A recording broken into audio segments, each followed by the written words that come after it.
Hey everybody, this is Roberto Blake of RobertoBlake.com helping you create something awesome today. So in today's video, we're going to talk about how much money YouTubers actually make. And the number might surprise you. It's less than you think, which is why I did this whole series that I've done on how to make money in YouTube.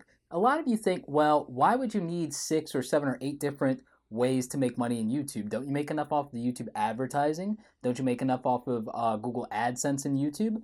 The answer is that YouTubers make a surprisingly small amount of revenue from the advertisements that you see here on the channel.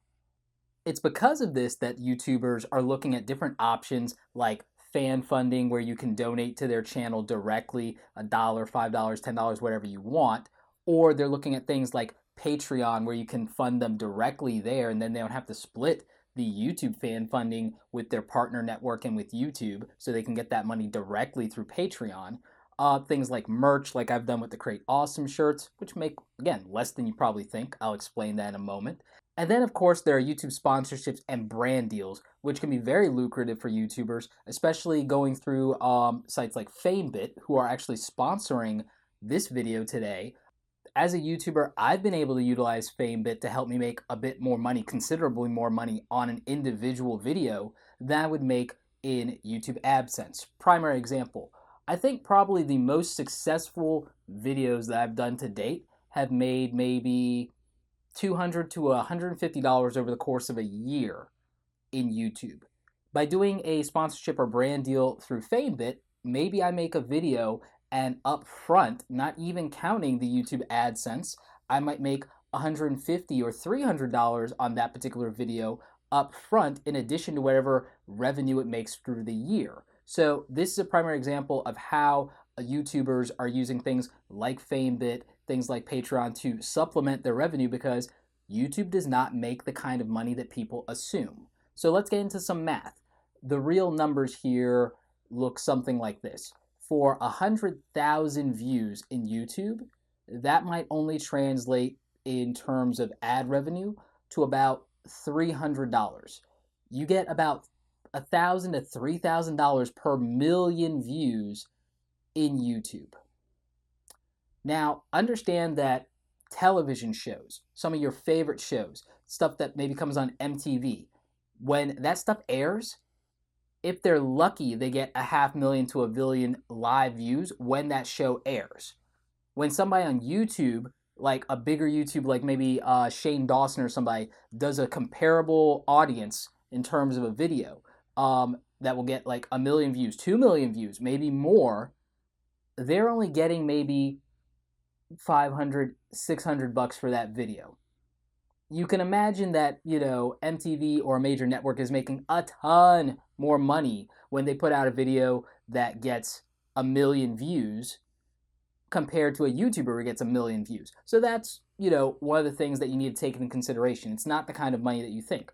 For a lot of you, I know that $500 a video sounds like a lot. And for people putting out video content every day, getting those kind of numbers, that's a tremendous amount of money. Now, I don't make that kind of money on my videos, but I don't have the level of views that those individuals are getting. So someone in a space like me, somebody who, has a smaller audience, might make directly through YouTube AdSense maybe $10,000 a year. Again, sounds like a lot of money, but that's not even close to someone's full-time salary. And for the amount of work and effort and creativity they're putting into their content, that's not a ton of money. That's why there are additional things that you can do, such as Patreon, such as YouTube fan funding, such as merchandise, such as affiliate marketing. There's all these things that I talk about in other videos that you can do. But one of the most successful things that I've found is the sponsorship and brand deals, particularly through FameBit. So to get into FameBit, you'd only need 1,000 subscribers. Not hard even for a beginning level YouTuber. But once you get in, there's no guarantee that you'll get those deals. There are brand deals for people of every level that get updated every day, but you won't get the bigger deals possibly. You might have to go at the low end, which is like $50 for a video, and FameBit only takes about $5 of that. So you'd be getting 45 on a $50 video. But again, if you're a newer YouTuber, if you have a small audience, you might never make $50 on that video that you put out. So the opportunity to work with the company, maybe get further sponsorship from them or be able to build a relationship and then get that $50 up front once you've delivered on a video, that's a lot more money than you might make that first month in YouTube. Even my videos that are getting maybe 7,000, 8,000 views per month are only consistently bringing in about $30 per video at that level per month. I think out of my top 25 videos, every single one of those videos brings in at least $10 per month. So if you're looking at the real numbers, the real math of what YouTubers make, that gives you a primary example. Now, I have hundreds upon hundreds of videos, so I do kind of okay based on my inventory and volume, and that's also what prompted me to want to make more YouTube videos, was the fact that I realized the more videos I have out and the more content that I have out that's relevant to people in a big way, the better chance I have of making that into a better overall income or a better revenue stream.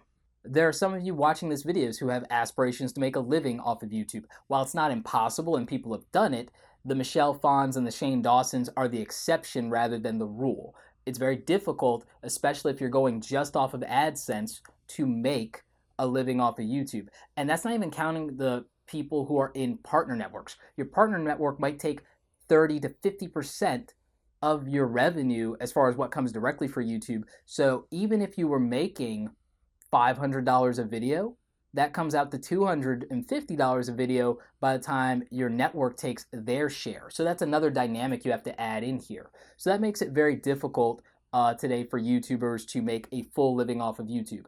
Again, there are other things you can do. And even Tim Schmoyer talks about this in his videos over at Video Creators. There's like a ton of things you can do. There's probably like anywhere from 8 to 10 things you can do to make additional revenue on YouTube. You can use the link in the description below to check out FameBit and go there and possibly get brand deals from companies. You can obviously do fan funding from your channel if you qualify for that. You can use sites like Patreon to get fan funding as well directly. You can create merch like the Create Awesome shirts, but I'll tell you honestly, YouTubers who have merch are not making a killing in merch unless they have a huge audience that wants to support them, because when you guys buy the Create Awesome shirts and the Always Be Creating shirts as a thank you, it's great, but I'm still only making maybe $2, $2.50 if I'm lucky off of these shirts, so that's not a ton of money. But you know, every little bit helps. And if you have a huge audience where maybe 100 people every month are buying shirts, then maybe that's a substantial amount of money over the course of a year. Maybe that could eventually become a six-figure business if you have a huge audience and you have a lot of different merchandise for them to buy. I don't know, but it is an option. Out of all of these things, though, I would say the things that have been the most successful for me are, yes, obviously YouTube AdSense directly is where I'd probably say the bulk of it is. After that, I would probably say that it's affiliate marketing and then brand deals through FameBit. But I would say overwhelmingly, what probably has the most value for me is when people watch my content and then they contract me for services, either as a graphic designer or for marketing stuff or as a consultant. So I would say that over all of those things, using YouTube to market my own business has been the most effective revenue stream for me and how I make the most money in YouTube. And that is something that where that, particular service that I'm providing is what I make my primary living off of, with YouTube being a nice little bonus off to the side. So if you're really looking to crush it in YouTube as far as how to make money, I would highly suggest that you take a look at doing brand deals and affiliate marketing before you do anything else. And those things can be interrelated, so there's great opportunity there to spin one thing off into another, and you can definitely check that out in my other videos. But I would say that doing brand deals through something like FameBit is going to have tremendous value for you. The other upside of using FameBit is that in my case, I've saved up some points, because when other people use your link to sign up with FameBit, you get points. I have a couple thousand points. I have enough points to where if I wanted a new tripod, I could probably go ahead and trade in my points, get a new tripod. That's maybe $50, $60 I don't have to spend on a new tripod or something, or on a grill mount for my camera or what have you. So there are plenty of other things in that marketplace that you should take a look at. There are collaboration opportunities. And the collaboration opportunities in YouTube, which I will do a whole nother video on, have tremendous value to you, because if you can reach another audience and if you can grow your YouTube channel, then you can get more views. We talked about the fact that the more views you get, the more money you make in YouTube. So if you need to make more views on your YouTube channel by getting more people to watch, getting maybe 5 million views, so that instead of only making 10,000 a year, maybe you're making 15,000, 20,000 a year because you've been able to up the game in terms of your view count. Maybe collaborations are a great opportunity for you to do that. So I would definitely look into doing that. And again, I will cover it in a whole other video dedicated to collaborations, something I'm going to be doing more of on this channel. Anyway, I hope you guys enjoyed this. I hope you understand a little bit more about how YouTubers actually make their money and how much, or rather how little money we actually make. If you still have questions, leave those in the comment section below. Like this video if you like it. Don't forget to subscribe. Check out the other awesome content on the channel. As always, you guys, thanks so much for watching, and don't forget, create something awesome today.